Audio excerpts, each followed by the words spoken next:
सुप्रभात बच्चों, आप सभी का आपकी हिंदी की कक्षा में स्वागत है। बच्चों, हम अपनी हिंदी की कक्षा में पाठ 5 चित्रकारी की कक्षा कर रहे हैं।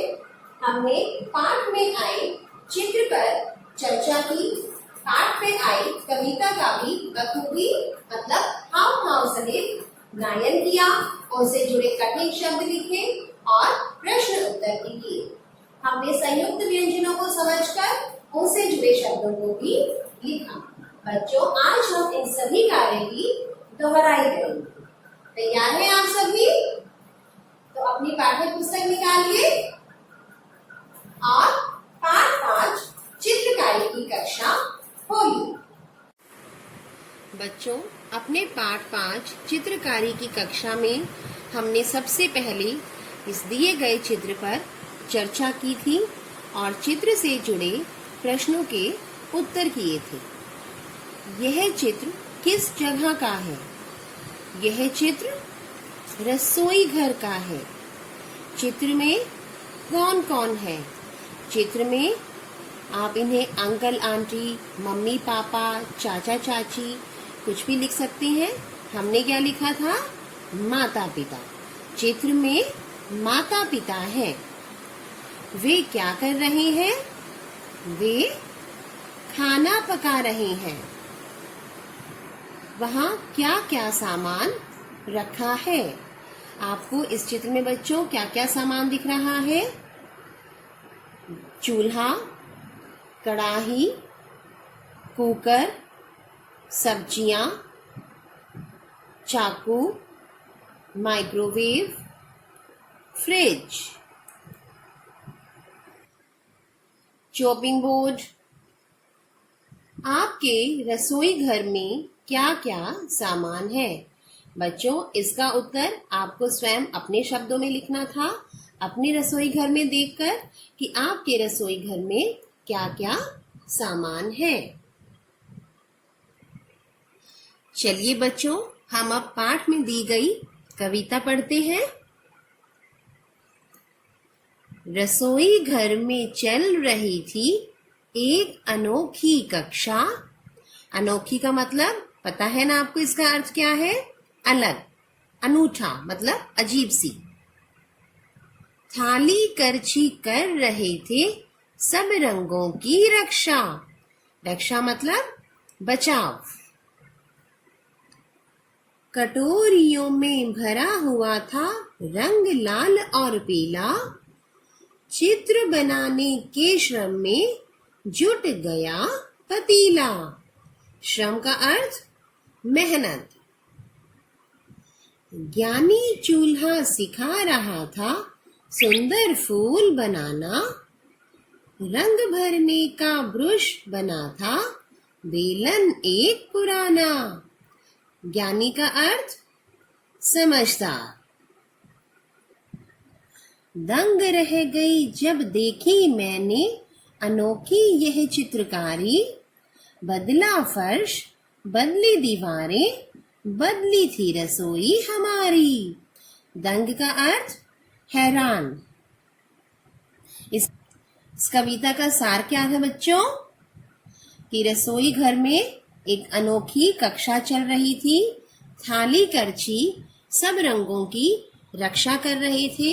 कटोरियों में लाल और पीला रंग भरा हुआ था और पतीला चित्र बनाने के लिए मेहनत कर रहा था। ज्ञानी चूल्हा, समझदार चूल्हा सुंदर फूल बनाना सिखा रहा था, जिसमें रंग किससे भरे जा रहे थे? एक पुराने बेलन से। देखिए, चूल्हा चित्र बनाने के बाद रंग किससे भर रहा है? पुराने बेलन से। मैंने जब यह चित्रकारी देखी तो मैं हैरान रह गई। इस चित्रकारी की वजह से सारी रसोई की दीवारें, फर्श सब बदले हुए थे और हमारी रसोई ही ऐसा लग रहा था जैसे बदली हुई हो। क्यों बदली हुई थी? क्योंकि उस पर अनोखी चित्रकारी हो गई थी। बच्चों, हमने इस कविता के गायन के बाद कविता से जुड़े प्रश्नों के उत्तर भी किए थे। पहला प्रश्न क्या था हमारा? कविता का क्या नाम है? क्या नाम है हमारी कविता का? चित्रकारी की कक्षा। बच्चों, मैं आपको पहले भी बता चुकी हूँ, अगर आपसे वाक्य में प्रश्न पूछा जाता है तो आपको उत्तर भी वाक्य में ही देना है। कविता का नाम चित्रकारी की कक्षा है। कटोरियों में कौन कौन से रंग भरे हुए थे? देखिए, कटोरियों में भरा हुआ था रंग लाल और पीला। आप कई बच्चे ऐसी की ऐसी लाइन लिख देते हैं, कटोरियों में भरा हुआ था रंग लाल और पीला। बच्चों, यह कविता की लाइन है। जब आपसे उत्तर वाक्य में पूछा गया है तो आप इसको कैसे लिखेंगे? कटोरियों में लाल और पीला रंग भरा हुआ था। रंग भरने का ब्रश कौन बना था? रंग भरने का ब्रश एक पुराना बेलन बना था।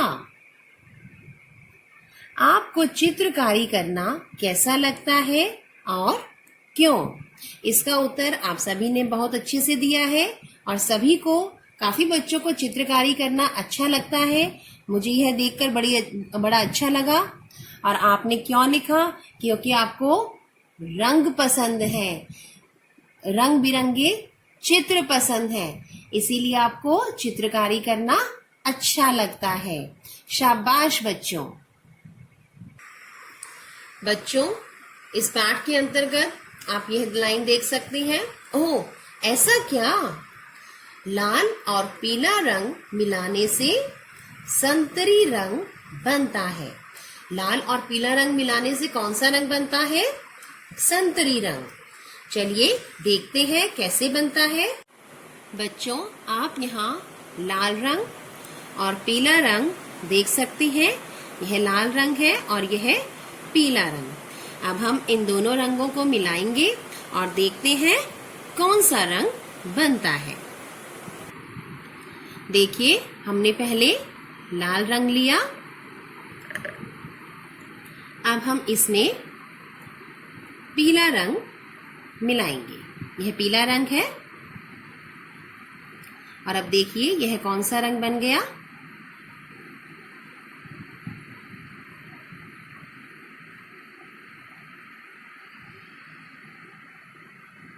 कौन सा रंग बन गया? ये संतरी रंग बन गया ना बच्चों।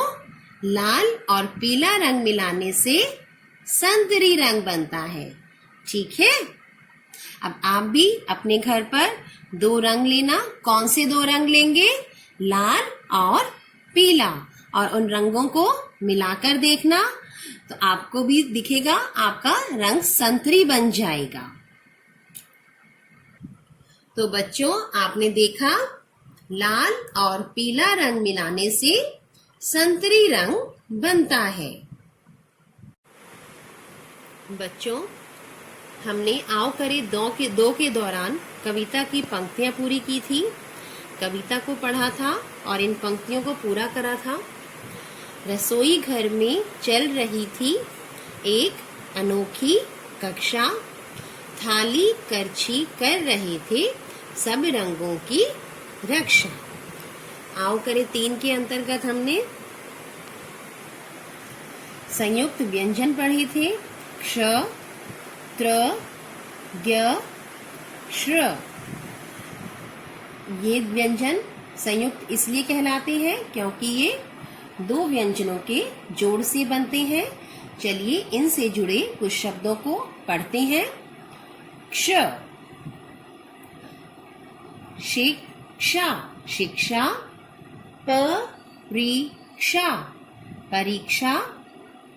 पक्षी, पक्षी। कक्षा, कक्षा। रक्षा, रक्षा। क्षमा, क्षमा। त्र, अगला संयुक्त व्यंजन कौन सा है हमारा? त्र। चित्र, चित्र। यात्रा, यात्रा। मात्रा, मात्रा। शत्रु, शत्रु, म न बिंदु है तो न की थोड़ी सी आवाज आएगी। त्र मंत्र, प त्र पत्र। ज्ञ कौन सा व्यंजन है यह? ज्ञ, ज्ञा न ज्ञान, य ज्ञ यज्ञ, ज्ञा ता ज्ञाता, अज्ञान अज्ञान, ज्ञानी ज्ञानी, संज्ञा संज्ञा ऊपर न की बिंदु है, संज्ञा। श्र श्रम, श्रम श्रम, श्रमिक श्रमिक, आश्रय आश्रय,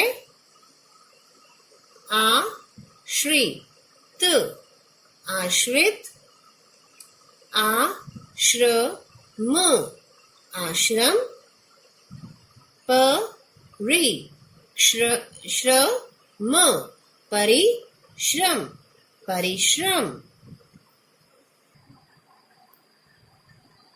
बच्चों आओ करें 5 दिए गए अक्षरों से जुड़े शब्द कविता में से छांटकर लिखिए।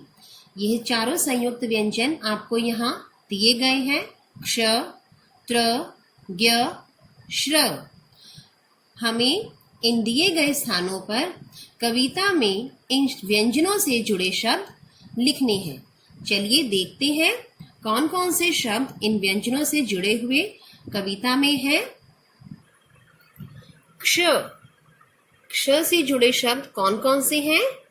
कक्षा, रक्षा। ये दोनों शब्द आपको क्ष वाले स्थान पर लिखने हैं। यहाँ क्ष के नीचे आपको कक्षा और रक्षा दोनों शब्द लिखने हैं।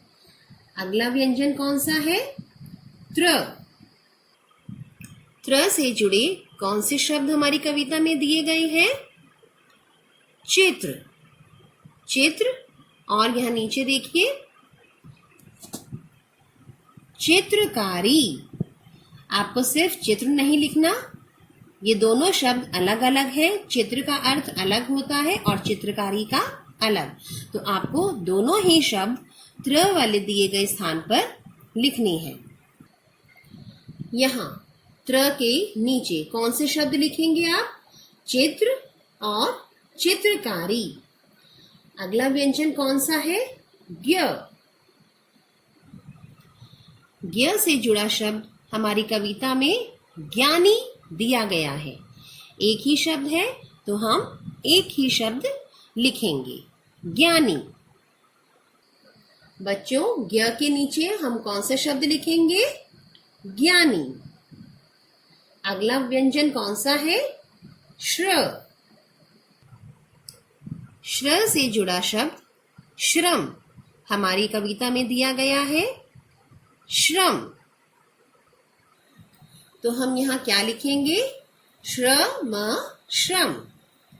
कक्षा, रक्षा। चित्र, चित्रकारी। ज्ञानी, श्रम। ठीक है बच्चों? बच्चों आपको पाठ में दी गई कविता का गायन करना है और संयुक्त व्यंजनों से जुड़े शब्दों को पढ़ना है। बच्चों हमने पाठ में आए चित्र को समझा, कविता का गायन किया और हमने कविता में आए रसोई घर में पाई जाने वाली वस्तुओं के नाम भी लिखे, जैसे थाली, करछी, कटोरी, बेलन, पतीला, चूल्हा। लिखे थे ना? बच्चों आज हम अपने अभ्यास पुस्तक में पाठ 5 चित्रकारी की कक्षा में मेरी बारी 1 करेंगे। मेरी बारी 1 में हमें रसोई घर में पाई जाने वाली इन्हीं 5 चीजों के चित्र नीचे दिए गए स्थान पर बनाएंगे। हमें इनके चित्र बनानी है। तो बच्चों अपनी पाठ्य अभ्यास पुस्तक खोलिए हिंदी की और पेंसिल रबड़ के साथ तैयार हो जाइए। अब हम रसोई घर में पाई जाने वाली इन्हीं 5 चीजों के चित्र बनाएंगे। हमने अभी तक उनके नाम लिखे थे, आज हम उनके चित्र भी बनाएंगे। ठीक है, और चित्र कहाँ बनाएंगे? दिए गए स्थान पर, कहीं और नहीं बनाने। अपनी अभ्यास पुस्तक में दिए गए स्थान पर हम 5 चीजों के चित्र बनाएंगे। ठीक है, तो शुरू करें बच्चों। हम सबसे पहले क्या बनाएंगे? जो रसोई में मुख्य रूप से पाया जाता है, जिसके बिना रसोई अधूरी होती है। क्या है वह?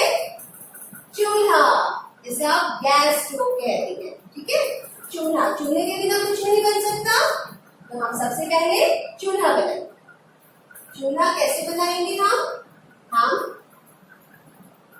एक इस तरह का बॉक्स बनाएंगे। ठीक है, और फिर हम 2 इस तरह के गोल बनाएंगे। ठीक है, आजकल 4 गैस वाला भी आता है, 4 स्टोव वाला, तो आप 4 वाला चाहे तो आप भी बना सकते हैं। मैं यहाँ 2 वाला ही बनाऊँ। ठीक है, हम इस तरह के 2 गोले बनाएंगे और इसका फिर हम स्टैंड बनाएंगे। बर्तन रखने का स्टैंड होता है ना, हम वह बनाएंगे। ठीक है, और इसको बंद खोल करने के लिए बटन होते हैं, हम बटन्स बनाएंगे इस तरह। ठीक है, और इसके बीच में हम 3 इस तरह की लाइन्स सीधी। ठीक है बच्चों, इन्हें हमने क्या बनाया? चूल्हा। अब हम इसका नाम भी लिखेंगे। ल आधा ल हा, चूल्हा। चूल्हा। और रसोई घर में क्या पाया जाता है? जिससे आप रोटी बेलते हैं, क्या होता है वह? बेलन। तो अब हम बेलन बनाएंगे। बेलन, आप एक सीधी रेखा, फिर उसी के नीचे दूसरी सीधी रेखा, और इसको थोड़ा सा गोल में इस तरह से मिलाएं। अब इसके हैंडल, जो बेलन के दोनों तरफ होते हैं ना, जिससे हम बेलन को पकड़ते हैं, हम वह बनाएंगे इस तरह से।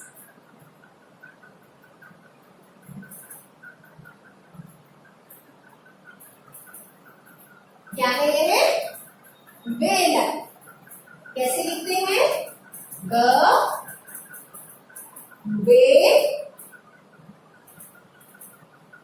ल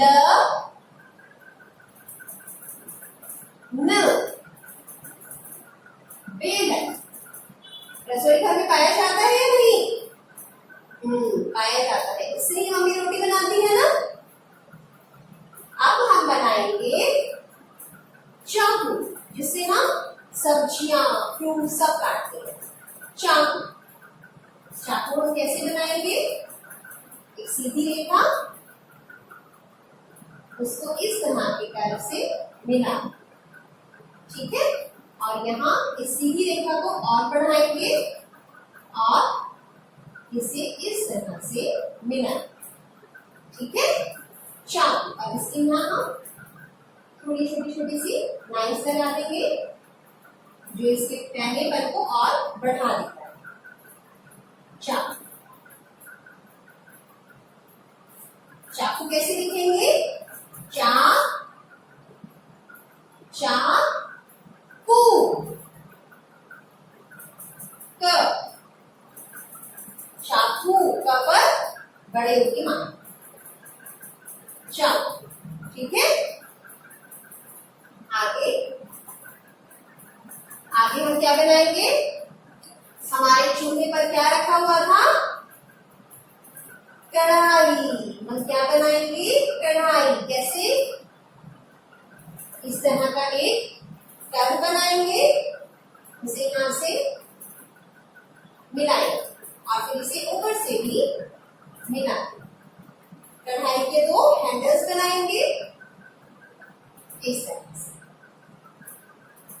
ठीक है। हम कैसे लिखेंगे कड़ाही, आपको याद है? चलिए बताइए, आखिर में ई आएगा या ही आएगा? शाबाश बच्चों, ही आएगा। हम कैसे लिखेंगे कड़ाही? क ढ़ा ही, कड़ाही। ठीक है, कड़ाही। और क्या मिलता है हमारी रसोई घर में? क्या पाया जाता है? याद कीजिए, क्या मिलता है? और चिमटा, जिससे हम पकड़ते हैं कोई भी गर्म सामान। ठीक है, जैसे रोटी पकड़ के मम्मा सेकती है ना, गैस पर पापड़ सेकते हैं, और बहुत सारी चीजें, गर्म चीजें पकड़ने के काम आता है चिमटा। चिमटा कैसे बनाएंगे? आप दो इस तरह की लाइन, जैसे आप ए लिखते हैं ना, लेकिन ए को इस तरह से लिखेंगे। ठीक है, और फिर उसके बाद दो सीधी लिखते ऐसे, और इनको कोनों से मिला। ठीक है, क्या बन गया ये? चिमटा। चिमटा कैसे लिखेंगे? ची चिम, जल्दी बोल रहे हैं तो छोटी की मां, चिम टा, चिमटा। बच्चों, ये सारा सामान आपको, ये सभी चीजें अपने रसोई घर में दिखती हैं। आप चाहें तो अपने रसोई घर में जाकर भी देख सकते हैं। ये सभी चीजें हर रसोई घर में पाई जाती है। चूल्हा, बेलन, चाकू, कढ़ाई, चिमटा। ठीक है, आशा है ये सभी आपने मेरे साथ बना ली होगी अपनी पुस्तक में। अगर नहीं बनाई है तो उन्हें शीघ्र ही पूरा कीजिए, क्योंकि आपको मेरी बारी 2 भी करनी है। ठीक है, मेरी बारी 2 आपका गृह कार्य है। आपको इसमें दिए गए शब्दों को पढ़ते हुए लिखना है। क्ष, त्र, य और श्र, इनसे जुड़े शब्द यहाँ लिखे हुए हैं, और नीचे देखिए लिखने का स्थान भी दिया हुआ है। आपको सभी शब्द पढ़ने हैं, सिर्फ देखकर मत लिखना। आपको सभी शब्द पहले पढ़ने हैं और फिर उनको बोल बोल कर लिखना। ठीक है, तो बच्चों, आप ये सभी चीजें अपनी पुस्तक में बनाइएगा और अपनी मेरी बारी 2 भी करिए। ठीक है, धन्यवाद।